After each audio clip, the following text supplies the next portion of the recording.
O BA-TV começa a exibir agora uma série de reportagens especiais sobre um novo tempo de violência que se instalou nas regiões sul e extremo sul da Bahia.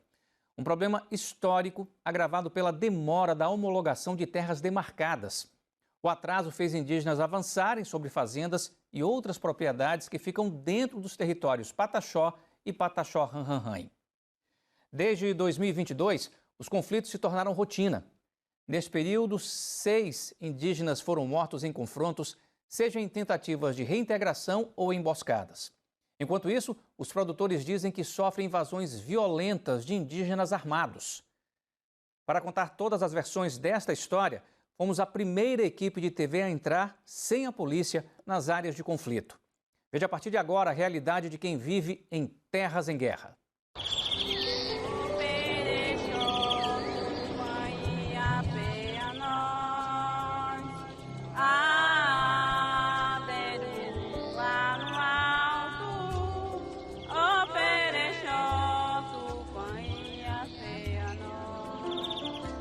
A família indígena reza na língua Pachorrã, a língua dos Pataxó.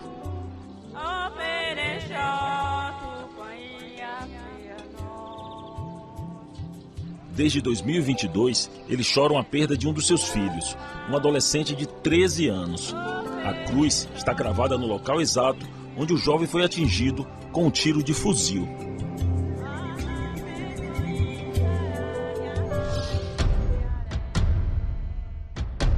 Essa mesma cruz pode representar muito mais do que apenas uma morte. Talvez ela seja o maior símbolo das vítimas de uma guerra que parece não ter fim.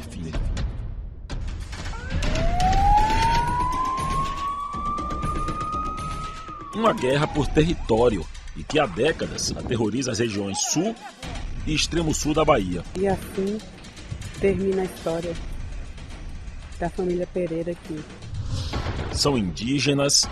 E pra gente é triste a gente hoje saber que nós estamos pisando em cima do nosso território e nós não estamos tendo nossa liberdade. Isso é triste pra gente. Produtores rurais. Eu cresci nessa propriedade, acompanhando a vida, o trabalho do meu pai. Eu sou de lá. Policiais. Desde que iniciou esse conflito fundiário, no sul e no extremo sul do estado, a Polícia Civil tem atuado dentro dos rigores da lei, cumprindo exclusivamente a lei. E outros tantos personagens envolvidos em conflitos onde até hoje não há vencedores e nem vencidos. Vai sair na rua, eu tô avisando, vai sair. Bora. Vai, sai fora. Bora. Vai sair todo mundo da terra. O retrato de uma Bahia violenta e complexa.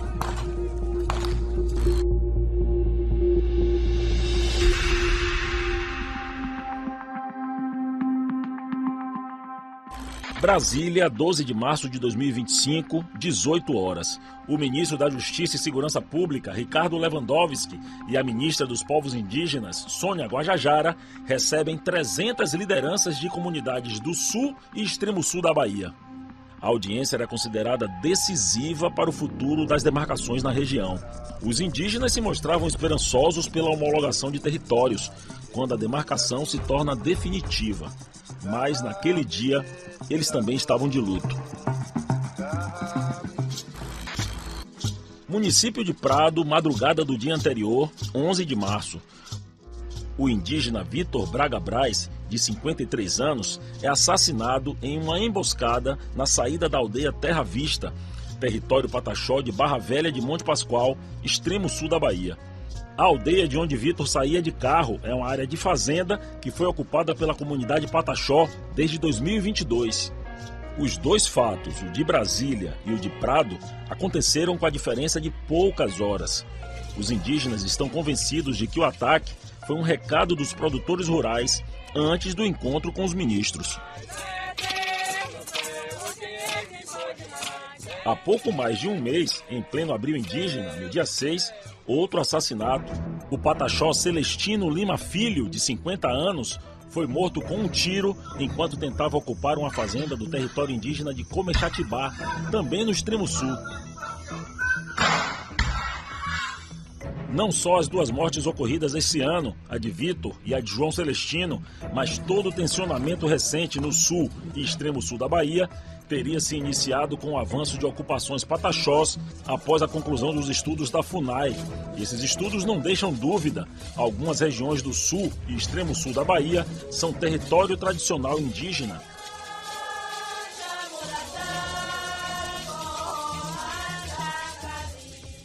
Por isso, que os fazendeiros chamam de invasões, os indígenas intitulam de retomadas ou autodemarcações. A partir de 2022, os indígenas passaram a ocupar com mais força as áreas que um dia eram suas ou dos seus parentes, o que provocou a reação dos agricultores. Em 3 anos, segundo o Conselho de Caciques da região, foram 80 retomadas. Somente nos territórios de Barra Velha e Comexatibá. Já as reintegrações de posse ordenadas pela Justiça em favor dos proprietários rurais são cada vez mais raras. No ano de 2022, nós resolvemos fazer um avanço, novamente ocupando as áreas de sobreposição que tem dos fazendeiros na nossa terra. Voltamos a fazer uma nova fase da revolução. E aí veio esse efeito colateral que são os ataques, os assassinatos. Desde o ano de 2022, iniciaram invasões de propriedades aqui no extremo sul da Bahia. Supostos indígenas autodeclarados, juntamente com alguns indígenas possivelmente verdadeiros, iniciaram um processo de invasão de propriedades. Os conflitos em uma área que já era tensa viraram rotina, mas os números indicam que as baixas são de um lado só. Desde 2022, a polícia investiga 6 homicídios de indígenas motivados pela luta por território no sul e extremo sul. Não há registro de mortes de produtores rurais em conflitos com indígenas. Os conflitos sempre existiram, né? Mesmo antes dos indígenas se mobilizarem. Mas é claro que quando os indígenas passam a se mobilizar e a reivindicar do Estado o reconhecimento daquela terra como uma terra indígena, esses conflitos tendem a se intensificar. Depois de estudar a região e articular com diversas lideranças locais, nossa equipe passou uma semana visitando as principais áreas de conflitos, durante o dia ou à noite. Enfrentamos todo tipo de rota, inclusive onde quase não existia uma. Inicialmente tínhamos o apoio da Polícia Civil no deslocamento, mas os indígenas não foram muito simpáticos a essa ideia. Não tem nada com a polícia, não sou mordido, não sou nada. Se for para comer com polícia, eu nem acompanhar eu vou, fico fora. Nós então dispensamos os policiais e seguimos sozinhos. O que encontramos? Indignação e acusações dos dois lados, além de luto do lado dos indígenas. Eu vivo aqui, né? Vivo porque Deus me dá força para me estar aqui. Porque foi aqui que meu filho perdeu a vida. Foi aqui que meu filho derramaram o sangue do meu filho. O que a gente vê é bandidos de alta periculosidade aí dentro, rodando e fazendo terror e invadindo terra para usufruir dos frutos. Eles utilizam da bandeira indigenista para roubar e invadir fazendas. Não tombou nenhum dos fazendeiros e eles estão falando aí que os índios estão fazendo isso, estão fazendo aquilo. Então eu que vim aqui, eu repúdio mesmo a fala deles. Fomos a primeira equipe de TV a entrar sem a polícia nas retomadas mais recentes, as áreas demarcadas como terras indígenas, mas ainda não homologadas, de onde os produtores rurais foram expulsos. Ali, as tentativas de reintegração podem acontecer a qualquer momento e não é incomum ficar no meio do fogo cruzado, assim como nas fazendas, que podem ser alvos de novas ocupações. Aqui, nesse lugar, isso pode acontecer. A gente não sabe. Você pode fique preparado que isso pode acontecer em qualquer momento, em qualquer lugar, inclusive agora. Aqui nessa terra mesmo, quando encontramos a gente nesse momento, foram mortos aqui os indígenas dos Quati, né, alguns anos atrás, e eles eram donos dessa terra, né, e eles saíram daqui expulsos, né, alguns mortos por fazendeiros, para poder eles ocupar a terra. Eles chegaram fazendo muita massacre, né? Às vezes eles escorraçaram nossos índios mais velhos, né? Então, assim, chegou o momento da gente os índios ficar sem a moradia. Como nós temos direito dessas terras, então nós estamos voltando para a nossa origem de nossas terras. Porque aqui minha avó, em 1940, minha avó foi violentada também. Queimaram a casa dela. expulsaram ela. Ela perdeu 2 filhas gêmeas. Os baderneiros, os invasores, que se denomina como índio. Essa turma aí. Algumas retomadas estão mais consolidadas, como esta área da Aldeia Nova, onde tinha uma fazenda dentro do território indígena de Barra Velha do Monte Pascoal. 10 famílias indígenas estão ali há 3 anos, inclusive crianças. Essa outra retomada de indígenas da aldeia Encanto da Siriema, em uma fazenda de café, é mais recente. Por isso, o medo dos ataques é ainda maior.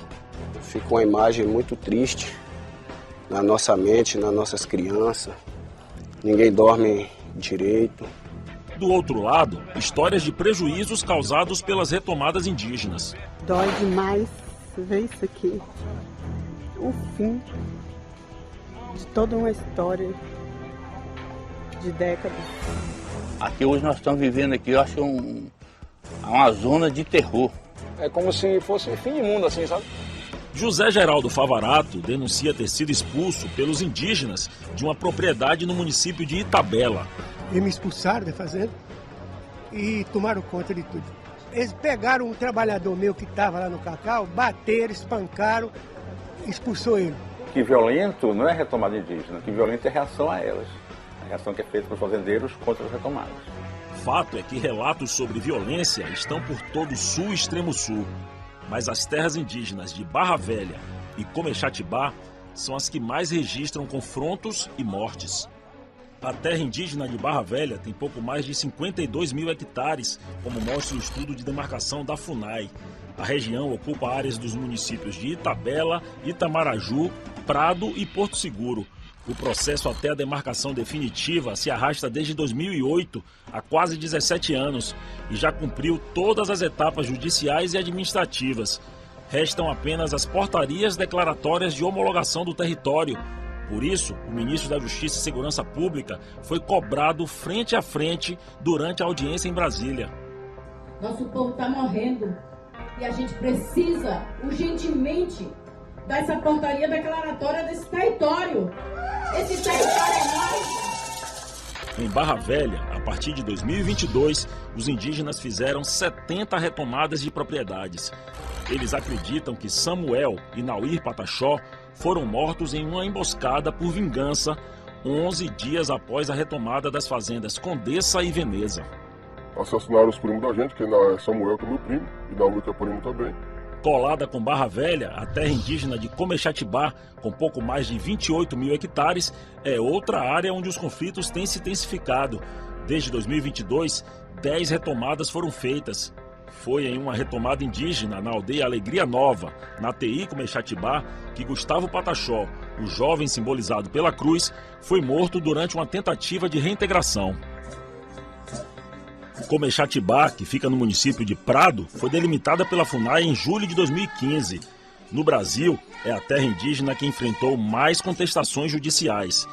Passados 10 anos, todos os 154 recursos foram derrubados. Em breve, restará apenas a assinatura do ministro Lewandowski. Se a gente não enfrentar, nós não temos terra nenhuma para morar. Além das retomadas, enquanto as homologações das terras não saem, os indígenas pressionam de outras maneiras. Fazem manifestações constantes, como a que fechou a BR-101 no dia 15 de março.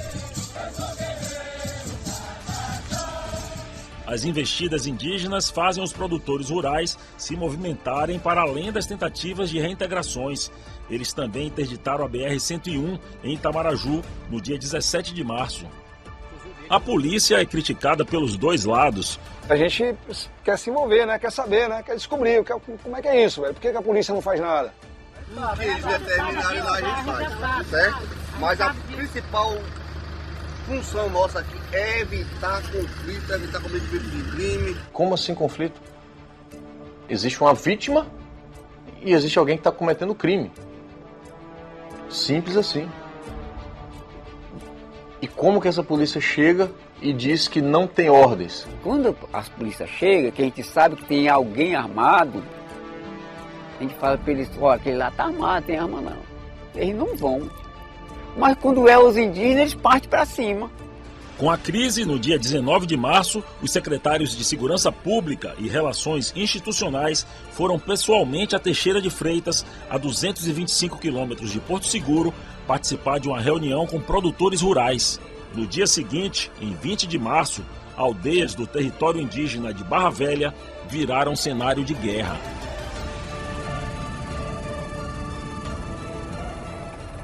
Toda a controvérsia gerada pela operação policial dentro das terras indígenas, você vai ver na próxima reportagem da série. Por que a ação policial foi tão questionada? Vocês estão com farda, vocês estão com a lei na mão, vocês podem cumprir. Aquela operação ela não deveria ter sido deflagrada. Quem são os principais indígenas presos e quais as acusações contra eles?